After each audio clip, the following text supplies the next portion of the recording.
Hi, welcome back to Mike Loves Family. And we're continuing on right now with a new one shot for the Across the Multiverse project. So I'm still in the middle of the project right now, and again, I think we're almost done. And once I finally finish up with all of this one, I think we'll be done with the project by October. So we got 2 more months though. We got a long way. Right. This next pick that I decided to pick next, no, I did not decide. The wheel pick this next one. This is called Of Stars and Space. So this is a canon verse. This is after season 8. So this is after the show ends there. It's all about the space road trip, and there could be an established relationship. They put a question mark. So there could be, I don't know, but we'll see the summary. Saving the universe is a heavy job, and a much-needed vacation is in order. And by vacation, they mean adventure. An adventure across the universe, popping through wormholes into random pockets among the stars, new planets, new solar systems, side by side, hand in hand. Together, they face it, and together, they come home. So this is now the portion of after the season 8. This. All right, let's get started.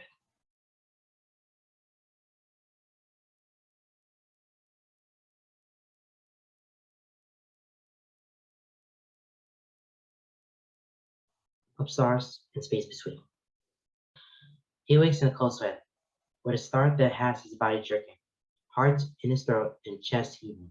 His eyes, wild and unfocused, dart around the room, breath rasping past his lips and fingers, curl into the sheets to ground him.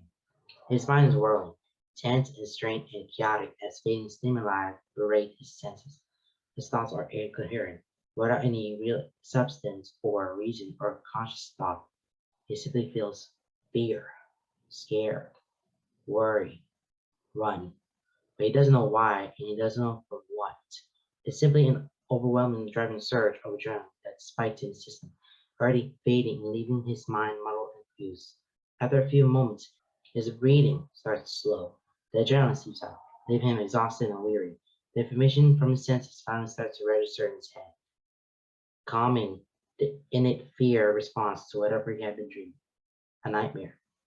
Again. He groans, letting his eyes slip shut as he rubs the heels of his hands into his closed eyelids. Nightmares at this point aren't uncommon. They don't come every night, but they come often enough. He stopped worrying about them, accepting them as a natural part of processing and healing. But gosh darn, is he tired of them. They jacked up his heart rate, get his head all amped up, leave him wide awake and floundering. Where decided to be, he rolls over, arms reaching out to grasp the familiar warm body and bury himself in it until sleep claims him again, only to find nothing but empty sheets. Cold, empty sheets. His eyes slip open once more, staring at the empty space next to him, a space that definitely wasn't empty when he fell asleep. Heaving another heavy exhale, he rolls the other way, pulling the sheets away and shivering as the air touches his bare skin. The metal floor is cold against his feet, but it's a feeling he's gotten used to. He blindly gropes along the floor until he finds the first thing that resembles a shirt, slipping it on over his head. He doesn't know if it's his or Keith's. He doesn't bother with pants. He'll be back into the warm nest of their bed soon enough.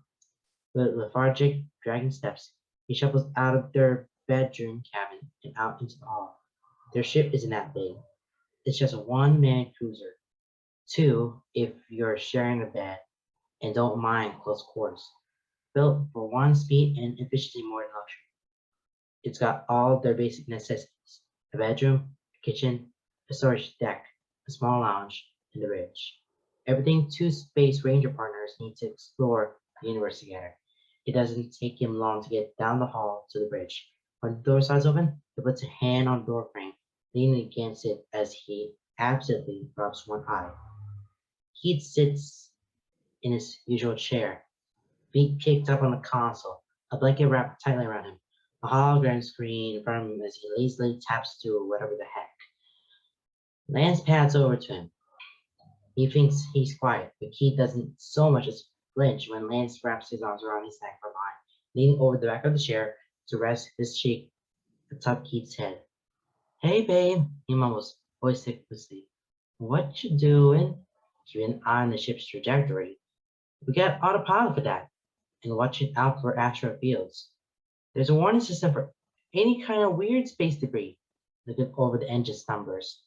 We do that every morning, like reading a newspaper over coffee, making sure all the systems are running optimally and we have enough energy diverted to each of them. Dude, Lance, arms tightened, cheek nuzzling into Keith's massive bedhead. In the morning, sleep time now. Keith's fingers idly traced along Lance's arms, blunt nails lightly scraping and callous smooth tips swung. Did you have another nightmare? He asked, voice low. Lance humps, tilted his head to hide his maybe? You? Maybe. Which one was it this time? Being stranded alone in space. Going crazy. You? Hmm.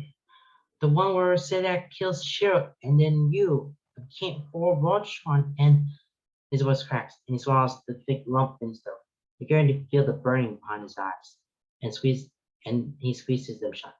Both Keith's hands find his arms squeezing them, grounding him. It's such familiar enough to keep him from smiling. He's real and he's right here. It's something he has to remind himself sometimes.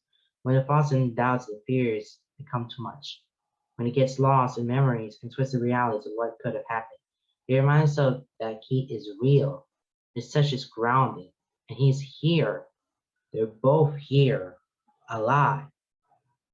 Lance lets out a shuddering breath. Right. Anyway, he unwraps arms and Keith lets him go. He moves around the chair, waving away Keith's hologram screen, and reaching across the console to quickly turn the autopilot and early warning system back on. He turns back to Keith, holding out his arms. Come on, Keith says, but doesn't hesitate as he reaches out to take Lance's hands. Let him pull him to his feet, leaving the blanket discarded in his seat. He lets himself be dragged out of the bridge, down the hall, back to their room. It's a cozy little cabin, a desk situated in a little nook of wall off to the side, some shelves on the other side, a bed large enough for two, shelves carved from the wall all around it, filled with knickknacks, some of them mementos from Earth, some of them newly acquired from their adventures, pictures on the walls of their family and friends, posters of the desert sunset in Torredero Beach. It's a small room, but it's cozy. It's wholly theirs. Lance has got Keith's hands crawl into bed, squirming beneath the blankets and shuffling across the mattress to put his back to the wall.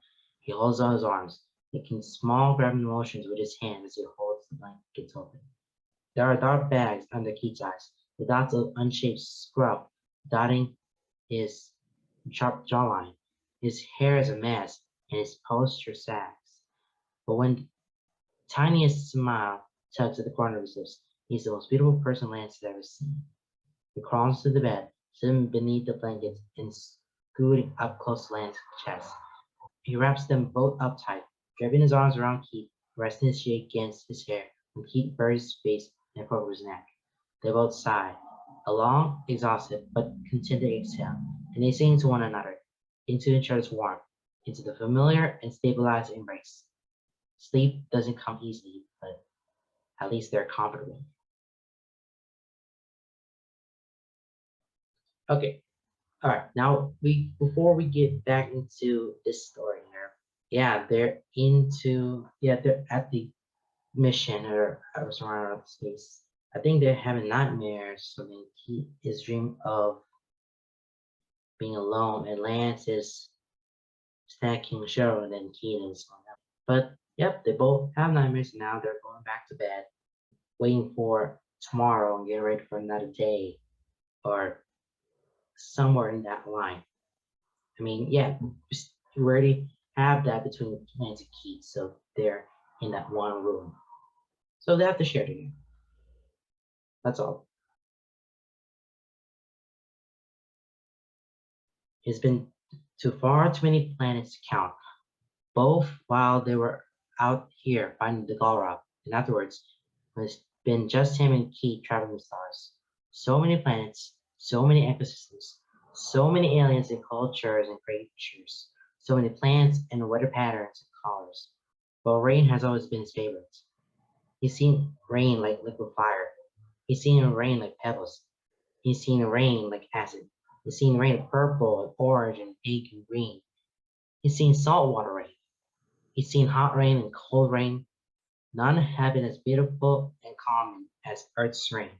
But this one comes close. He doesn't remember the planet's name, though he probably should. He's always better at remembering names anyway. They arrived yesterday and have found lodging in one of the tall tower-like buildings that make up most of the intergalactic hub of the city.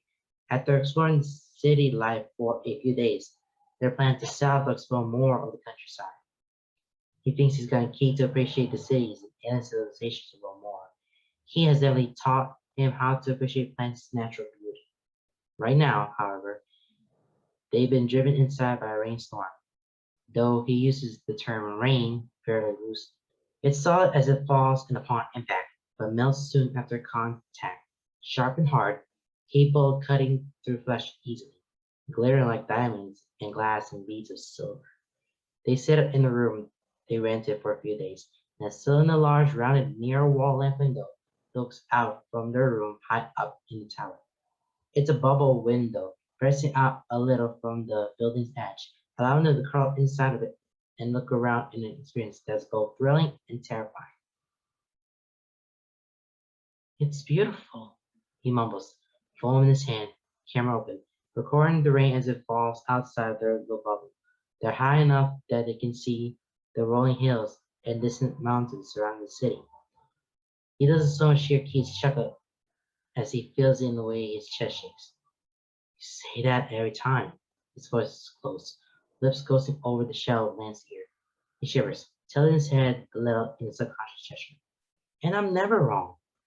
He ends the video, adding it to the album of rain recordings he has on his phone. Can't wait to show them to everyone when they go home. Keith's arms tighten around his waist, shifting them slightly. He leans back against Keith's chest, nestles between his legs, and a large blanket wrapped around them both. Keith hooks his chin over his shoulder. The rain on Galbac's V was molten metal and nearly ate through our ship's hull. Nearly, but it didn't, and it was glowing red, which was pretty cool. The rain on Drexicon was so bright that we couldn't even look at it without going blind. True, but I got a video of it, and we can alter that video, please, so we can see it later. The rain on the Quinmar 7 wasn't even rain. It was rocks that shattered into noxious dust. Lance hums, arms resting over top keys around his waist, fingers illy tracing patterns in the skin. Still counts. They're quiet for a moment, eyes on shining diamond rain falling in showers to the city below. It's strangely silent, though he's not sure if that's a feature of the rain or if the bubble window is merely soundproof. Do you miss Earth's rain? The question comes quietly, whispered across the neck. Every day, he says, to the set against Keats. We can go back, anytime you want. I know, he sighs, turning his head. Harris his lips to Keith's temple, closing his eyes as Keith's arms tighten around him. And I do not want to go back, but not yet. You can feel Keith's furrow on the skin of his temple tense. If you're homesick, Keith, he says with a half-hearted chuckle, I'll always be homesick, but I'm not going to let that ruin this for me. I'm enjoying this, being out here, seeing the universe, being with you, as long as you're sure. Soft, disgruntled, but pacified moment. I am. He holds up his phone again, switching the camera to the front view, angling it so they're both in the screen. Their hair is longer than it used to be. There are some lines on his face that weren't there before. Age has sharpened both of their features. He grins at the camera and keeps pouts. He captures the moment, adding it to his album selfies, labeling it with the planet's name after getting from Key. They sit in silence after that, breaths even and steady, pulses matching. When the rain stops, the clouds start to part, letting in the light of the planet's slightly pink sun. The rose hues glisten off the shards of rain still coating the city and the rolling hills beyond, making the planet sparkle with a fine coating of diamond dust. He takes another picture. They are staying at the hotel or anywhere, a shelter, basically a shelter to stop all the rain, to wait until the rain is basically diamonds now, fuller, but it's all diamond dust. It's all now. It's very glossy and it's very shiny too. But they will never forget about that adventure. And they talk about the rain because all this rain is so, yeah, it's beautiful for them, just for them, but from a different planet, of course. So yeah, Lance took that picture of them, and yeah, that is one of the best moments they will never forget on their adventure or their trip, whatever you want to call it. What have I told you about math? He sort of shut as they pushed through the crowd. He moves through it fluidly, ducking and diving between bodies without so much as touching the walls. Lance is a little less graceful. He can avoid the big collisions. Mean and smiling as he is, but still bumps into several people, moving others aside and shouting apologies over his shoulder as he rushes past. Listen, Paige isn't the only one good at math. Yeah, but that doesn't mean you are. Lance nearly runs over a herd of small aliens. Hard to tell if they're children or not, but Key grabs his elbow, yanking back his balance. Lance sends him a pout, but Key rolls out forward, tugging him once more into the crowd. They can hear the shouting behind him, getting closer, and it's time to get done. Just because I don't know physics doesn't mean I can't do math. Lance lets his arm slip through Keith's grip until he can grab his hand, tugging him in a slight change of direction. This way, we can get around that building. Shortcut. Are you sure? Trust me. And that's all it takes, honestly. As simple as that, when faced with Lance's unwavering confidence, in a moment where quick action is required, he follows Lance's lead without question. He did the same for Keith. He has done the same for Keith. They're a good team like that. They dive through an alley and they're quickly stopped by a fence. Keith sprints ahead of them, getting a good leap and clamber over the thing like a gosh darn ninja. Lance is a little less graceful, with a little more flailing limbs, but if he happens to more or less fall off the other side, at least Key doesn't see. He's already sprinting ahead. By the time Lance crashes out of the alley on the other side, Key is already straddling the seat of their rented hovercraft. It's similar to his hover bike back home, a little shorter, not so much tail, smaller side engines, less wing, wider. He's starting up as Lance throws himself on fire, straddling the seat, thighs fit snug against Keith. Anyway, as I was saying, I'm not physics smart, but I'm pretty good at conversions. And they definitely chipped us out of the bunch of GAC. You're gambling, Keith says flatly. Keith scoops, wrapping his arms around Keith's waist. So, they were losing. You were counting cards. Technically, I think I was counting weird hologram pieces. But that's not the point. Counting cards isn't illegal. It's smart. Tell that to the guys chasing us. I already tried. Speaking of that, did you swipe our earnings during my riveting and passionate speech? He tilts his head, just enough so that Lance can see the edge of his crooked smirk. Of course I did. Lance had his spirit running, leaning his chest to Keith's back. God, I love you. He presses a quick kiss to his. Now, let's get the heck out of here. He revs the engine, and he knows it's just for show. God, man. The hovercraft shoots up for a few feet before needing the traffic and speeding off. Leave it to Key to be able to pilot anything on any planet with any technology. At one point, it might have made him nauseous with his own envy. Now it just makes him proud, with a little smidgen of smugness. Because that, yeah, that's his. He's tapping it. When the traffic gets too thick, he darts above it.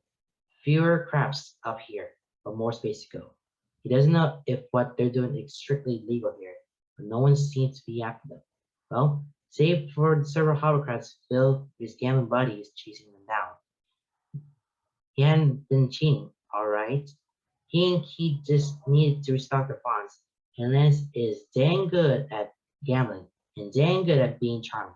You think Keith is the one with the poker face, but no, he just looks sour all the time. It gets a little more sour when his hand is bad. Lance, yeah, Lance can grin through anything. The ones hadn't really liked how often Lance swing, and the commotion may or may not have brought the house into things. And there must have been some kind of cultural differences going on because he's pretty sure he's insulted it several times on accident. So cue up Key and Lance running from trouble, a pocket full of several thousand GC and angry aliens on their tail. It's all going great until the blaster shot whizzes past them, a little too close for comfort. Oh, heck no, he says, voice going a little too high. He lets go of Key one arm, reaching into his jacket for the holsters hidden there. Feeling the movement, Key glances back at him, eyes going for the hand blaster Lance pulls out. Small enough for one hand, still packs a big kick. It's not his Bayard, but they found it in a few plants back, and he fell in love with it right away. So much so that he bought two of them and has been practicing his quick draw. You need to keep it steady? Keep asking. Lance presses another quick kiss to Keith's neck, letting him feel a smirk. Nah, babe, you do you, I'll do me. He turns it, splits it halfway, Brown in his seat and extending his arm behind, aiming down the length of his arm and down the gun's barrel. He trains it on one of the hovercrafts pursuing them, a wicked smirk splitting his lips. My turn. It takes out one of the side engines with a single shot, now not to make the thing explode, but not to make it drop several feet at a time. Claire going out of commission. He's not a monster. He's not about murdering people, but taking them out so they can't chase or shoot at them anymore. Yeah, he'll do that. He misses V shots as Keith swerves around traffic and tries to lose them, but he gets a few good ones in. When the last one drops outside, Lance slides his gun back into his holster and wraps his arm back around Keith's waist, leaning to him. He grins. I think we lost him. Laughing bubbles out of Keith's chest, body shaking as he tosses his head back. Wind whips through his hair.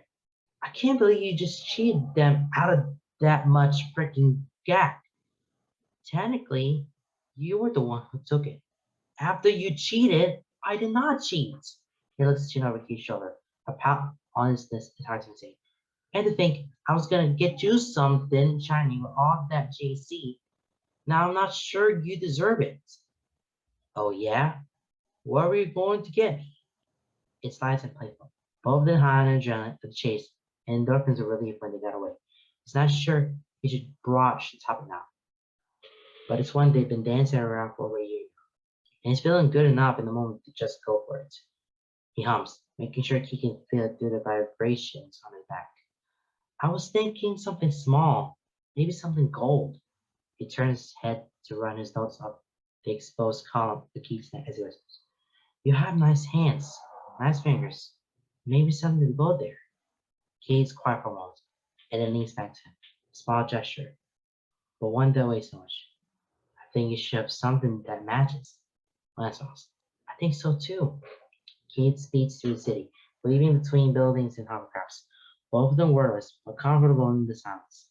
Lance loses himself in the hum of the engine. The warmth Keith's back, the wind stings his cheeks, and a flash of bright neon lights.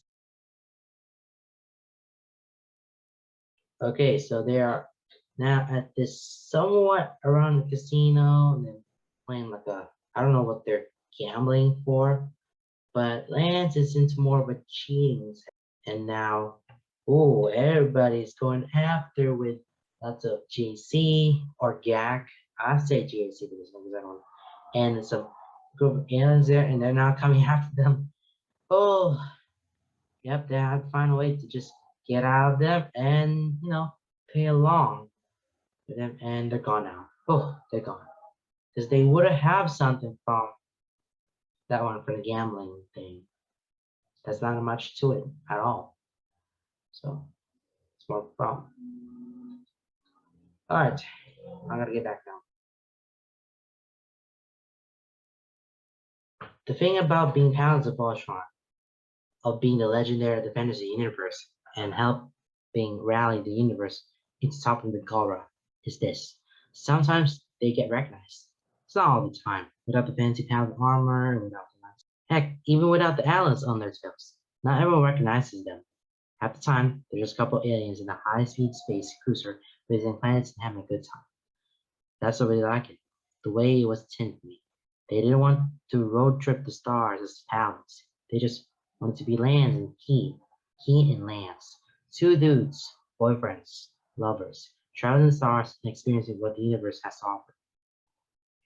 So most of the time they fly right below the radar. If there's no context clues and people aren't expecting it, it's pretty easy to remain low key. But that's only most of the time. The fact of the matter is that their faces have been broadcast all over the universe by now, throughout collision building, through their exploits, and after the god fell. Their faces are known. It's just a matter of whether or not people spend time to look close enough to recognize them. So sometimes they recognize, and when it ends, yeah, it doesn't really mind. Whoa, he says as he's lifted off his feet and placed on the shoulder of a burly alien woman. She flexes, easily holding him in place as she passes someone else her camera. She beams in surprise.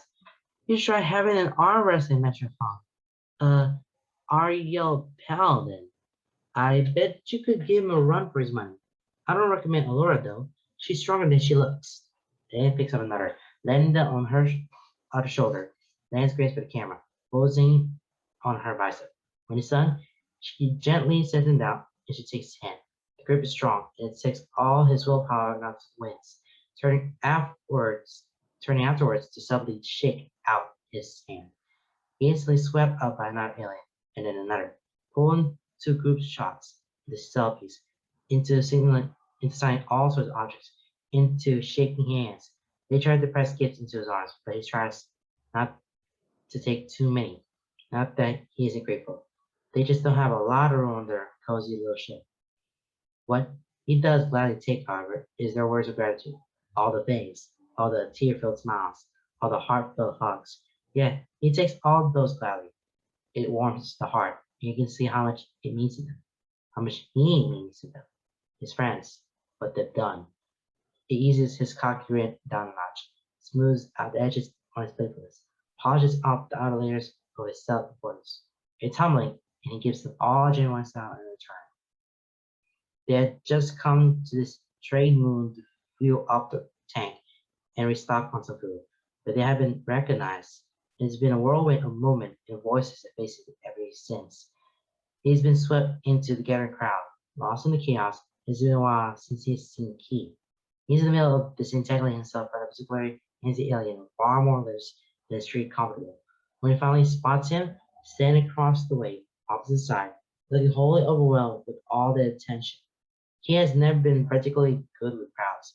If he's on a mission, yeah, he commands attention and respect. If he's in motion, in action, driven by the need for a quick thinking decision, he rocks it. If he needs to command people, crowds, he's got that thing on lock. When he needs to be the red paladin, pilot of the black lion, and leader Voltron, he really does shine. When he's not expecting, however, he falters. When he's not mentally prepared and people bombard him before he has a chance to ground himself, he stumbles over his words. When he's not driven by action or consumed with a mission, but rather his key, just himself, a sea of people, he's thrown off kilter. And when faced with an outpouring of earnest gratitude and heartfelt thanks, he is wholly overwhelmed. It's adorable, really, the way his indifference cracks in the wake of his instability, the way his awkwardness comes to the surface, the way he smiles, small but genuine, as people thank him, as if he never expected thanks or praise for all he's done and all he's sacrificed. It breaks Lance's heart and stitches it back together all at once. Still, suppose there is a limit, and should probably save him before all becomes too much. Excuse me, he says, finally disentangling himself from the voracious hug and backing away from the group of aliens with an apologetic smile and a thumb pointing over to him. I'm just gonna go make sure Key's doing alright. He slips away into the crowd, slippery and quick. He smiles and waits, but makes no move to stop as he makes his way to Key. He's nearly there when he steps slow, haste of mental, devolving to nearly nothing as he watches a child approach Key. He looks startled by a soft tug in the shack in surprise. He looks down to find a small girl staring up at him. Her posture is shy, but her wide-eyed gaze is not. She watches Keith with awe, unblinking, silent. Keith stares back, arms crossed over his chest, shifting his weight subtly under her screen. Lance shifts close to them in time to hear her soft whisper. Are you the Red Paladin? Uh, yeah, he clears his throat, throwing back and say, yeah, I am. You're the one that's half Kara? He stiffens then, body freezing up intensely. Lance feels it vibrate through the air to him, causing him to walk a little faster, a little stiffer. His smile fades to the pursed lips, brows furrowing. He pushes through the crowd a little faster, trying to get Keith's side. They've been through this far more often than he liked to admit. He may be the paladin of Voltron, but there are those in the universe who find it hard to let go of old grudges, who blame an entire genetic bloodline and race for the actions of a few. He doesn't even look Garan, but that doesn't stop a fair share of aliens from treating him warily, coldly, and with suspicion. After all he's done for the universe, after all he's done as a paladin and a member of the Blade, he doesn't deserve that scrutiny. Lance knows he'll take it. That, on some level, he expects it. And that's why Lance is always the first in the ring to back him up.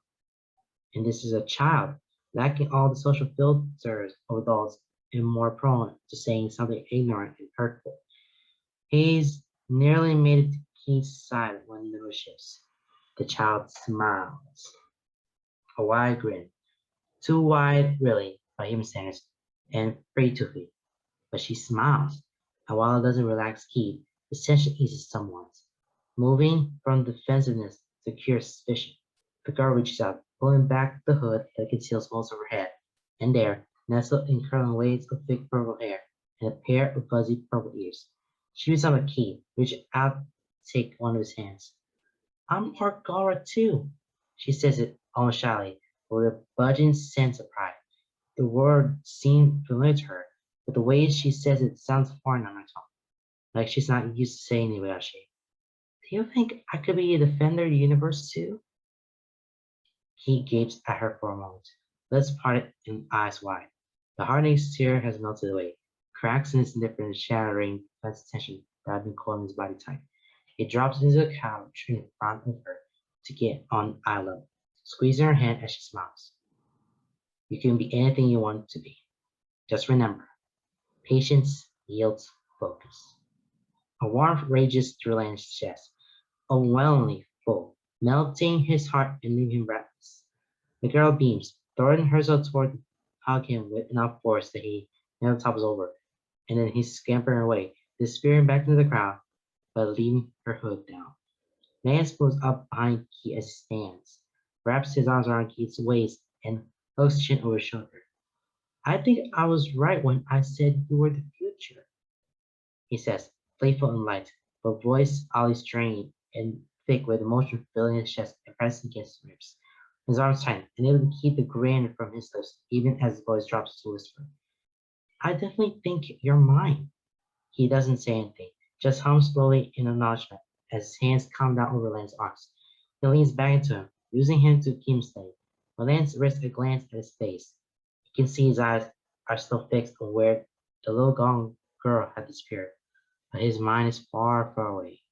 The ghost of a smile plays across his lips. It was the end of the chapter, which I wish it was the end of the chapter, but it's not. So all the people here are they recognized because landscape have been recognized around because they were the paladins. Yes, they were part of this of the garrison and all that stuff. They were all part of it. But then the little child is going over to Keith. I mean, Lance had already all famous with all the girls around, the boys. Well, most of the girls because he's a ladies' man. But Keith, not. But that little child says about that he's Gora because that little girl recognizes Keith because he's the Red Paladin. And when she take off her hood, she's the part Gora. Same thing as Keith, right? When she asked them that if she could be the defender of the universe, just like part of Voltron, He said to Kate that, yeah, you do anything you want, honey. But remember what Cher told me. Patience heals folks. Oh my goodness, that literally breaks my, that literally fills my heart with joy and all of this stuff. And this is probably one of the meanest chapters I ever experienced. And I'm so happy that I have to read this thing. Oh boy, I need to come collect it right now. I gotta sell something, so I gotta come back and relax now. Oh boy, it's getting so emotional. Oh, about to cry. Okay, and I'm crying now. No more crying for this one shot.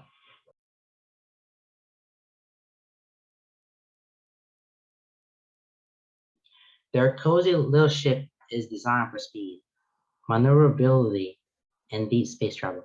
It's also fitted with its own personal wormhole generator, courtesy of the new tech that Hitchcock and Cran have been developing the garrison after dissecting Altain and Goran tech. The device isn't exactly the first of its kind, but it's certainly still in the beta. So they get a wormhole engine to help them pop around the universe, and their little expedition into the unknown ends up helping the research team gather data on how well it functions. A win-win, really. There's also a randomizer for its courtesy of Page and Cran's mischief nature when it's brought up. So he and Keith hit the thing, and then they pop into another random pocket of the universe. They explore the nearby planets and solar systems. They visit swamp moons and trade stations.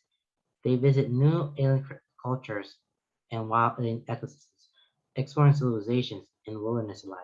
Some planets are crowded and filled with intergalactic hubs, while some are wild and untamed, with little intelligent life. They see it all. They cruise the stars. They see planets and moons from up close and far away. They watch hundreds of sunrises and thousands of sunsets. And when things get a little hectic and overwhelmed, they retreat to their little space cruiser, their intergalactic motorhome. They cruise new stars and make up new constellations while sitting in their co-pilot seats, feet propped up on console. They dare each other stare through asteroid fields. They enjoy the peace and silence of the universe and the contentment of each other's company. They revel in each other's embrace. And when the cruiser is set to autopilot and they drift through stars, tangled in the sheets, bodies slick with sweat, lips bruised, and bodies bearing marks from teeth, heat burning between them. Passion a rising tide neither can ignore, chasing a burning that can only ever be momentarily sated, coming down from the heat with gentle kiss, with tender touches and reverent caresses, chest heaving and smiles small and intimate, skin sensitive and hearts full. They often drift to sleep that way, dozing as they drift through the cosmos, tangled together. And then they wake the next morning. Lance often makes one quick breakfast he can because Lord knows he can't do it. But he does have a way with a coffee machine that seems to have a vendetta against Lance. Once they are sated and full, cooling coffee in hand, they make their way to the bridge. They settle in and smile. They say goodbye to the stars around them and punch the randomizer. Jump to another pocket of the universe. New stars, new adventures. Hand in hand, the cool touch of metal as they thread their fingers. They welcome the days as they come. So I'm not gonna go back to my big face here. So they have the design, they have some device they're using so that they can go through some space traveling together. They have like a road trip they're going to, so that they have so many adventures you can go to, like new stars, new planets, looking at the creatures and talk about the cultures and ecosystems, the civilizations, the wilderness. Everything goes around all the planets and solar systems. This is a universe. We're all living planets. We're all live each other. I mean, we're Earth, but there are more planets out there because we're all part of the Milky Way. Oh man, I wish I would talk about more science stuff because if I would teach that, then that would be nice. But I'm not interested for that. Okay, let's get this last one. Holy crap! It slips from his lips like a prayer, whispering through the silence of the bridge. He stands up, hands in the console as leans forward, as if that might help him get closer. Reaches out, fingertips pressing into the glass. It's beautiful. He is not in the least bit ashamed of the tears gathering in the corners of his eyes, burning and unshed. Yeah, he's supposed to whisper. Beautiful. And when it turns, gaze fixing on Kate leaning back in the chair, lips curled up into a soft smile, eyes lit in crinkle edges, staring so telling at him. Lance feels heat sweep the room. He turns back to the window, eyes roam over earth in the distance, blue and green, covered in a wispy blanket of white, the moon orbiting around it, the Bowmare nearby, the sun, bright and blinding somewhere behind it, the Milky Way galaxy, Earth, home. He blinks and feels the tears fall past his lashes, running lines down his cheeks he doesn't bother to wipe away. He hears Keith's seat creak, hears his boots against the metal floor, feels a warm hand slip to his, fingers tangled.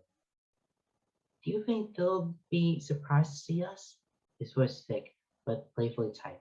Keith's arm presses his, seeing as we didn't tell them we were coming home, probably. He lifts their joined hands, lips curling to a shy grin as he presses them to Keith's knuckles, feeling the cold rush of metal. Do you think they'll be surprised about this? Keith smiles small. Surprised? No. Mad you didn't wait until we got home? Probably. He reaches out, fingers of his free hand slipping through Lance's hair to rest at the back of his neck. His dark eyes twinkle with amusement. Prepared to have your hair called into question? Lance goes, tilting his chin and leaning forward just a fraction. Eyes sensing as the voice goes. If you can rock a mullet, so can I. Keith hums, shifting forward, eyes darting down to Lance's mouth in a way that has heat coursing through, familiar and thrilling all the same. It's been a while since they've been back. Their hair is longer. The stubble that peppers their jaws goes past. Their features sharper. The lines on their faces more resolute. They're sturdier, growing into their frames. He wonders how much the others have changed, how new and yet familiar it will be to be together again. Can't wait. The universe is amazing and vast and wonderful, but it's no place like Earth. And when Lance leans in, tilting his head to capture Keith's lips, eyes driven shut as he steps into Keith's arms, the Earth hovering invitingly on the horizon. He already feels like he's home.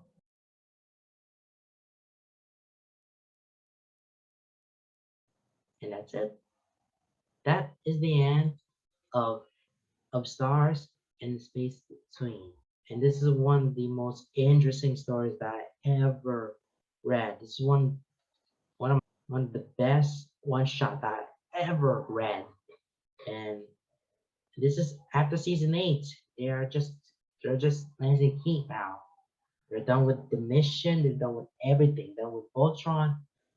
They're just themselves now. And they're going for adventure.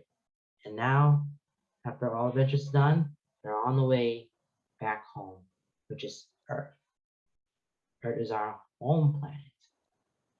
So it's nice. There's just two of them. Okay, now that I'm done with that, I will about to pick another one shot for next week. So the only fix that I have not read, there's only one.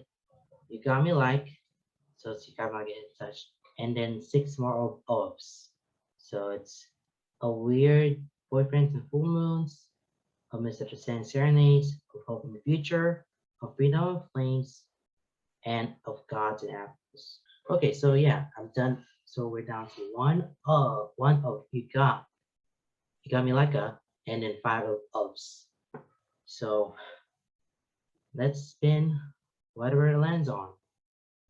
So yes, I've done about 13 of the fixed, 13 of one shots out of 90. So let's see what will be the next one.